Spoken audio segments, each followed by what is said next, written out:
folks, Todd Martin here, your local Louisville real estate broker, and I appreciate you stopping by my blog today. Now, what I want to get into in today's topic is I want to talk to you about fall maintenance for your home.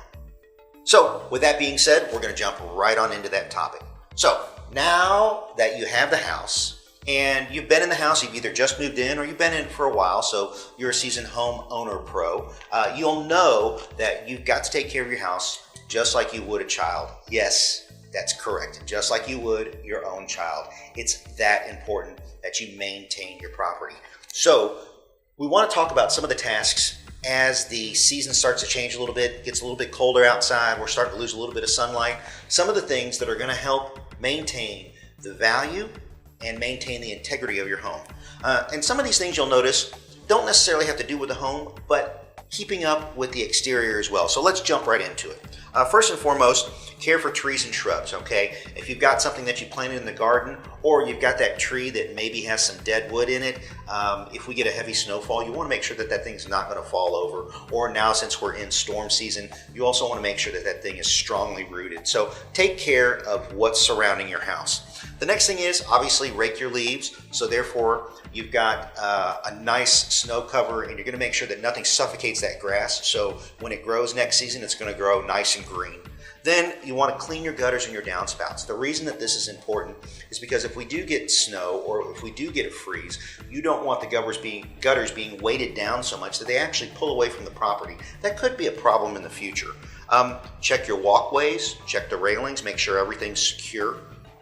You're going to want to shut off exterior faucets. Now, one of the things that I discovered is I've got a side railing hose on my house, and everything worked great in the hose, but unfortunately when I turned it on, where it had been connected, froze, expanded, busted, and I had to get a new hose. So you're going to want to take your hoses down as well as shut off all the water to the exterior, and make sure that you don't have any waters in the line when you do that, okay? Because that could be an issue. Now, the other thing is, you're going to want to check around the draft on your doors. If you notice that your doors are a little bit breezy, as is my house, almost 100 years old, I put a little bit of extra weather stripping around just for seasonal. That way that helps keep that warm air in and keeps the cold air from coming in. And then obviously checking safety devices so that alarms don't go off for no apparent reason. Smoke detectors are still good. That's always important to do. If you have a window AC unit, you'll want to remove that. Clean your dryer vents. Believe it or not, that's important too, because as moisture comes out, it could cause that lint to freeze up in there if that's moisture and it's setting on the outside. So always take care of that. And then, you can always have an energy audit conducted through LG&E. They'll be happy to come out and tell you where you might be wasting some energy.